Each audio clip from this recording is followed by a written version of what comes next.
Okay, thanks a lot for sticking around to the end of the day. I expected to have a half-empty room. First, I want to mention some of my co-authors, Andrea, George, Iona, and Anna. I'll say I join this talk, I mean we. So, I should be clear, I'm really a consumer of formal verification. I'm not making formal verification, I'm using it particularly for EMV. So I'm going to give you a very quick, lightning fast introduction to EMV, what happens when you tap your card on those machines. Then we've got a perfectly standard, classic formal verification of its security properties.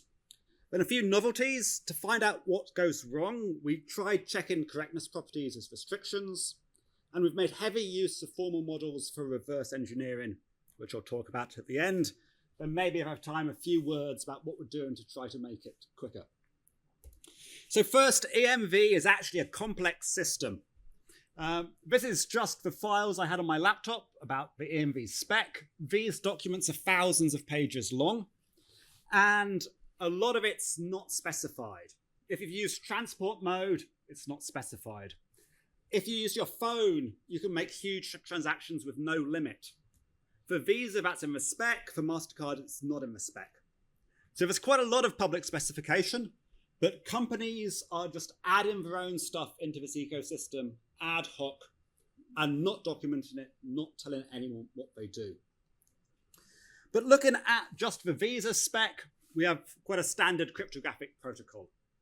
I don't have time to go through all of this in detail. I'd love to go through it in detail. I'm teaching on a summer school where I'll give a 4-hour version of this talk, but I can't do all the details. So just briefly, the kind of thing which goes on. When you put your card into the field to make a payment, the reader sends a hello message, and then the card will say, I'm a Visa card, I'm a MasterCard. And each manufacturer has a slightly different protocol. Then the reader will say, okay, let's run the Visa protocol. And the card sends it some data, some configuration data. Then the reader will send the data asked for by the card, the amount, the currency, the date, stuff like that. UN, which is a random number, a nonce to avoid replay. And at the heart of the transaction, your card makes a MAC with a key known only to your card and the bank, a cryptographic MAC over the transaction data, and that's the proof of payment. Your card sends it to the reader, which will live send it to the bank. There are 3 lights which come up when you make a payment. The 4th light is waiting for the bank online to approve the payment.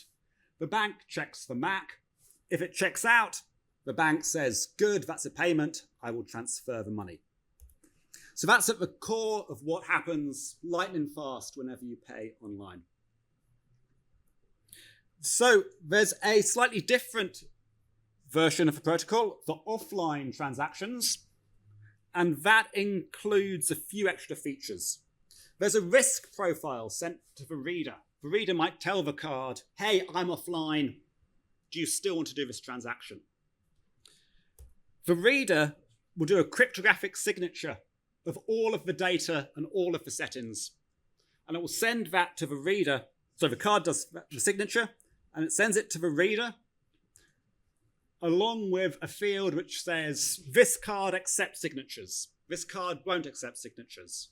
This card, well, it's a phone and it's done a fingerprint check or a Face ID check of the user. So the risk profiles go in both ways, and certificates to let the reader check that signature and verify the transaction. So on the face of it, quite a good, secure protocol. MasterCard's protocol rearranges things, small changes. Amex is different, Discovery is different, but that's the core of what goes on, and this is what we want to verify. But there's loads of stuff which isn't in the public spec. As I said, how does MasterCard tell the bank, hey, this person did a fingerprint, you can do a high value transaction? Transport modes, I don't know if anyone's seen these, but you don't have to unlock your phone on London Underground. That's an interesting feature. Some Square readers will only take phones offline. There are regional differences. In Europe, you can tap a reader and type in your PIN number. You can't do that in the UK. Nowhere in the spec does it say there. So a lot of our work is to dig into these features and see how it works. The first one we looked at was this transport mode. This was a paper in 2022. And for this, we looked at these readers. And the most interesting thing is bypasses the lock on a phone.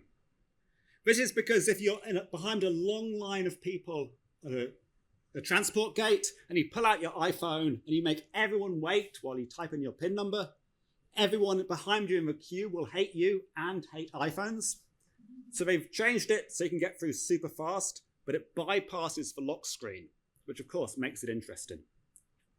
To find out how this works, Andrea, our postdoc, went down to London with a little radio device to actually see exactly what was going on here. This is no public spec. This had to be connected to a laptop, so she needed 3 hands, but she could do this with a handbag. I did have doubts about sending my postdoc to roam the London Underground with a bag with wires sticking out of it, but it was totally worth it because we got complete traces of exactly what was going on. That's what a normal EMV trace looks like at the lowest level, the ISO 1443 level for raw radio communication. What we saw in the London Underground was slightly different, including these unknown messages, not part of any spec, and these are what started to unlock the iPhone and put it into a sandbox mode. With those, we could figure out some other things. Like there's a merchant category code, which had to be transport, not retail. It had to be in an offline mode to work. The reader had to say do offline mode for it to work. And Samson works slightly differently. Samson would only take 0 value payments on transport, and London Underground would have to figure that out later. So now we have a very large complex system, too many working parts to make sense of. And this is where formal verification comes in.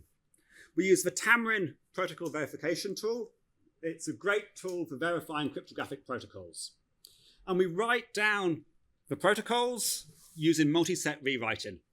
This is an example of that first wake-up message. Here, in says if you receive an input, which is the wake-up message, and if you are MasterCard here, for instance, just output this message. Multi-set rewriting, consume an in, rewrite it to an out. A slightly more complex rule with some cryptography. We've got sign, make a MAC, make a sign. We have constructor functions, destructor functions, which we can decide ourselves. So this really gives you everything you need to model a cryptographic protocol. On top of that, we can have lemmas, which we can ask the tool to test. So this lemma says, is there some transactions you can do where the payment terminal will accept the payment, but later on the bank rejects it? If you can do this, it's a free lunch attack. I can walk into a shop, make the shop reader look like I've paid, leave with the goods with no real payment taking place. And this tool will do theorem proving based on these lemmas. So to try and prove this lemmas, it starts off with the 2 facts I've asked it for: terminal accepts, bank rejects, and it will use those rewrite rules to try and build a proof tree. So this is too small to see, obviously, but each of these boxes is one of those protocol rewrite rules. And it will try and chain these together to build a proof tree for exactly the lemma I asked. If it does, fantastic. If it doesn't, it will give me a counterexample. Or occasionally it might not terminate and go into a loop, in which case you need to add side lemmas and restrictions to make it terminate. But this gives us the tool set we need to formally verify EMV from the spec and from what we found out about transport mode. For MasterCard, we can run it and we get lots of nice properties. To do a high amount needs user verification, CDCVM. So for MasterCard, if you want to do a high transaction amount, you've got to do a fingerprint, that kind of thing. For Visa, falsified. The tool shows us for Visa, that's not true. you don't need a fingerprint to do a high amount, which gets quite interesting. The trace which Tamarin gave us started off, well, you probably guessed it, broadcasting these magic bytes to convince the phone it's a transport reader and to start to unlock the phone. We've then got to switch the risk profile of the reader and lie and tell the card it's a transit reader when it's not, and to tell the card to do offline mode when the reader is in fact trying to do online mode. And on the way back, the card will say, by the way, haven't done a fingerprint.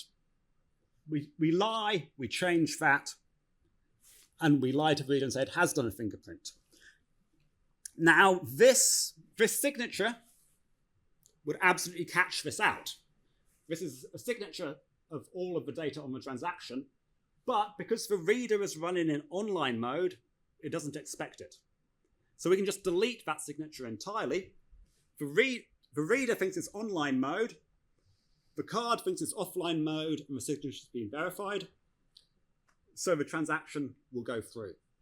And this mixing of online and offline mode was absolutely found by the theorem prover. That was a result of verification. We disclosed this to Apple. Apple said it was entirely Visa's fault. We disclosed this to Visa, and Visa said they didn't think it was an issue.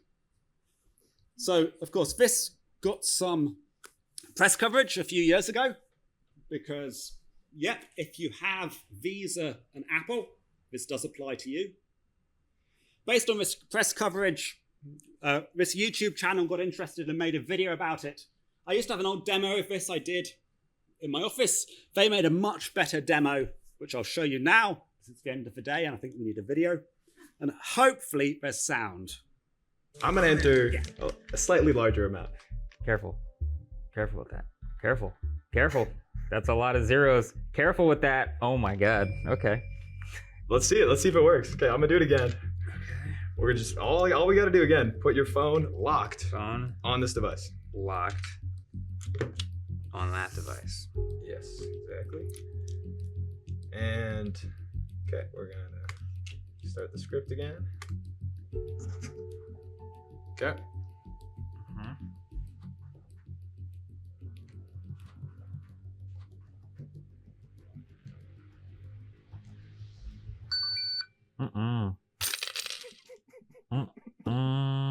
No, just green approved.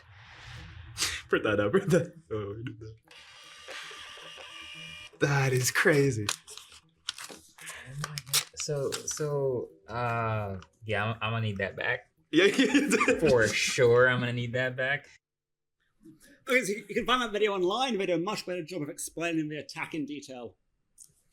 But yeah, it's absolutely there. It's absolutely live. Now, of course, an interesting question is, whose fault is it really? And what are the best ways to fix this? Now, we could try rebuilding a model and say, does this fix it, does it not? But what we're interested in here is for overall security properties. So we want to check what are the fundamental security properties which should have been followed, which could have fixed this. And we can do this with restrictions in the model checker. So this isn't changing the model, it's just telling the model checker, don't consider any trace which breaks this restriction. So that tests the principle, not the implementation. And here we're saying, okay, part of the problem seemed to be that the reader and the card disagreed on if it was online or offline. And this just says, only consider traces where the card and the reader agree if we're online and offline. And we can rerun our test and see, does the attack still exist? So now we can test security principles. And yep, if we could get the card and the reader to agree on online or offline, it stops the attack. But that would require a wholesale rewrite of the spec. That's not going to work. Apple's reason to us why it was Visa's fault is they said Visa should check the merchant category code and only accept if it's a transit reader. But we can trick the reader. We tried enforcing that, the attack still existed. So Apple was wrong about that being Visa's responsibility. But we did find some other fields Visa could check. We also found Apple could check the amount, and they could stop the attack too. Apple still maintained its Visa's problem and refused to talk to us anymore. These YouTubers did get Visa on camera to discuss this. So they got a Visa VP to actually directly explain why they weren't fixing it. And this is Visa's response. I think this specific vulnerability is likely within a controlled setting, very unlikely from a scaled real world setting. And then kind of the last point is from a consumer perspective, is that in the cases where this is successful, they have the ability to dispute this transaction and get their refunds returned to them. Would it not be even better to just say this type of fraud is not possible? Why not just say it's not probable? Why not just totally get rid of it by implementing an actual technical change? If you think about for every $100 of spend that occurs on card payments, 10 cents of that is lost to fraud. So every $100, it's 10 cents. If you look at in-person transactions, which is what kind of this topic is really much more related to, that number goes down to 2 cents for every $100 of fraud that's being made. So this is where formal verification collides with the real world.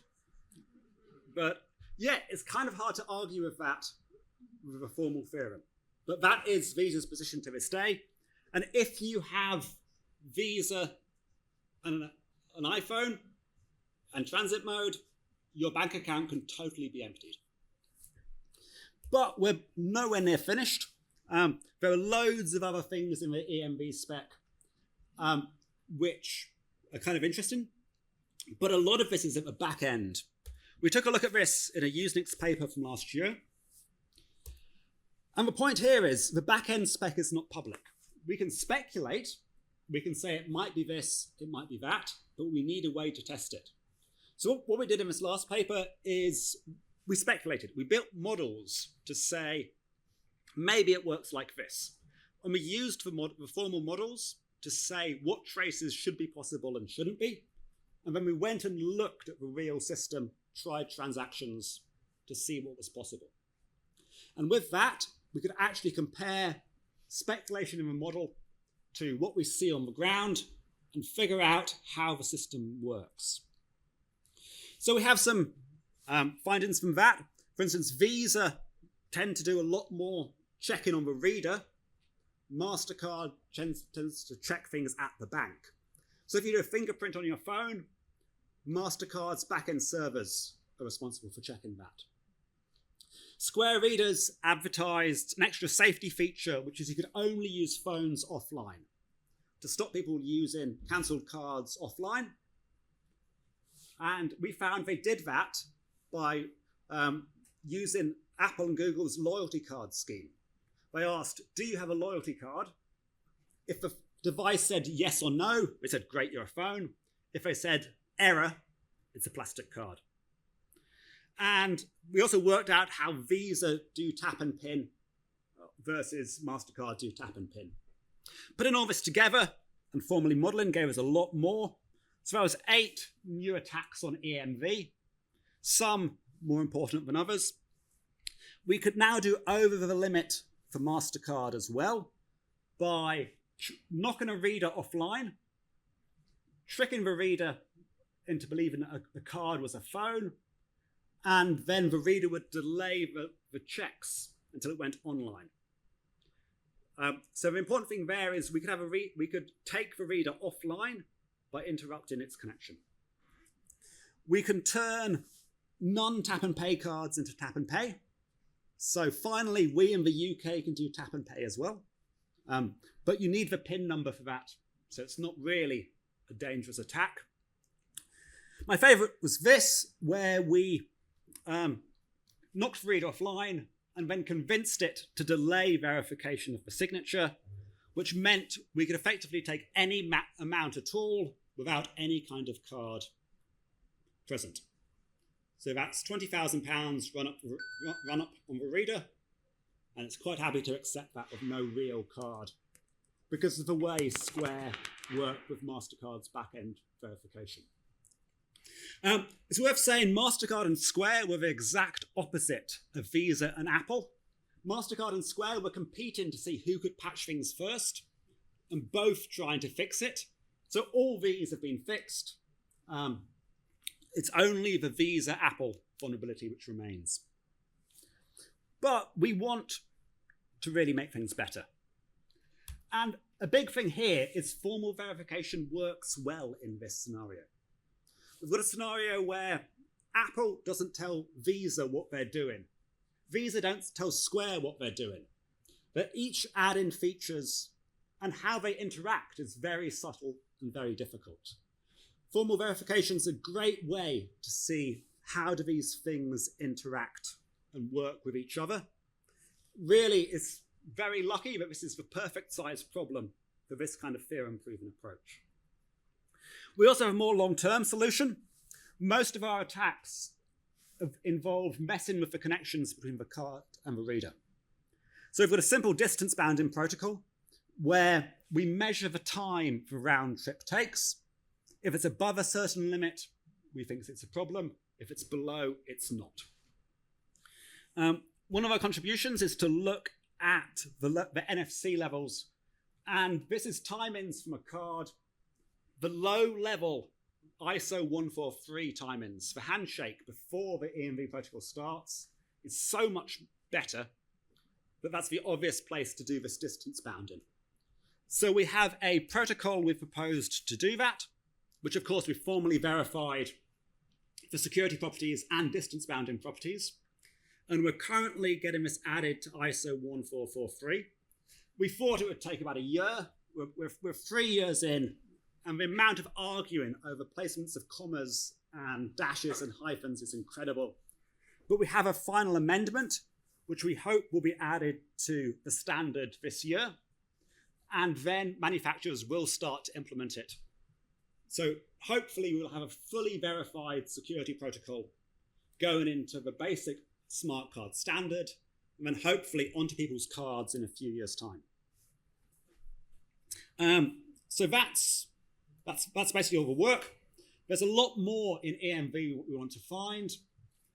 This argument between MasterCard and Visa and Apple about who's liable for what, I think is very interesting.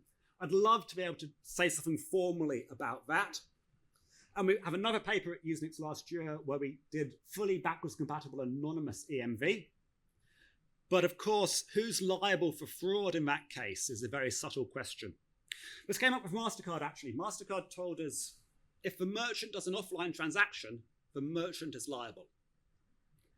But if Square has sold a reader to a shop, it's unclear if the merchant is the shop or the merchant is Square.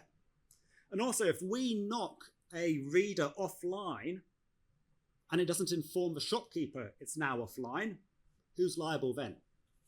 So there's lots of interesting questions about liability, and I think we could say something about that using some kind of formal framework.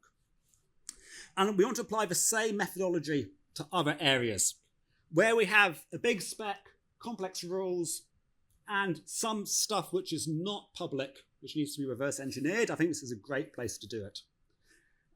Completely different topic I've been working on is Windows operating system security. And we've got a really nice bypass of Windows hypervisor virtualization security. This is a similar system. Windows kernel protections are a very similar set of rules and restrictions. I didn't actually use formal methods for that, but I'd love a formal model of Windows kernel security because we've found logical flaws in it so far, and there's probably more to find. So the same kind of methodology, I think, can be applied in many other areas. Okay, that's all I have to say. And I welcome any questions. Very much.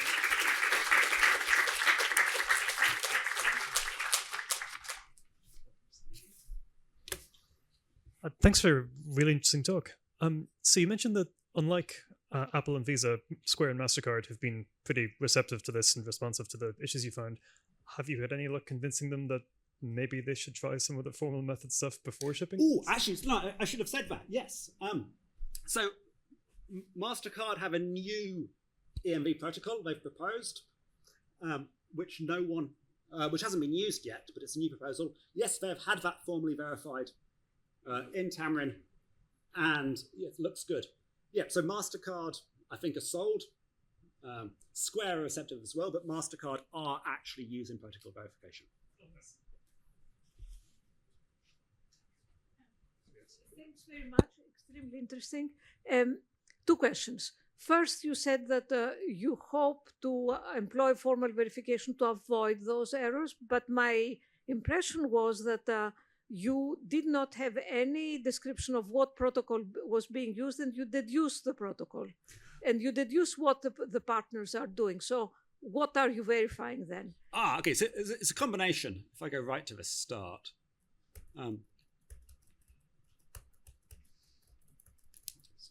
So you are verifying the protocol under the assumption that the participants apply some rules when they respond. Yes. So, but all of those documents are spec. So most of it is publicly specified. Okay. So right. That's the core of the formal model. But you're quite right. We also go out and find these new features. And what we're saying is when Square or MasterCard add a new feature, they should formally model it. Right, but if they have not verified it, if they have not specified it, you have got a protocol that is parametric with whatever, and then I don't see how you can verify it. And related to this, you were talking about liability, and you had enumerated a set of situations where it's not clear whose liability it is. So how can you model liability then? So we've been talking quite a lot to a lawyer who looks at this at Birmingham as well. We're trying to meet them in the middle. They have set rules that if someone accepts a payment, they must do this check. If they do this check, they're not liable. If they don't do the check, they are liable. So liability under the assumption of extra rules about liability, which are sensible because a lawyer said them, not because the participants agreed with them. Yes. Okay. Yes. And the thing is, is what the lawyer's saying formal? And that's an interesting question. Okay, great. Okay, one final question. This will be the final question of the session as well, and the day. Hi, have you looked into like vulnerabilities in the unified payment interface? It's another protocol which is commonly used in countries like India, Qatar. Oh, yes. So I've had a student look at that. We've looked at the spec. We've gone through it. To go further, we need access to a reader. It works with phones. It's like a barcode that the merchant or a person has, and it's completely phone to phone, and there are no readers involved. Okay. So we haven't looked at QR codes. They are on the list. Joanna, my colleague, has a student looking at them right now. Yes, QR code payments and payment APIs are definitely something we're interested in. We don't have any good results on that yet. Great. Thank you so much for a very interesting talk and a very scary talk as well. But it's a great way to close the talk.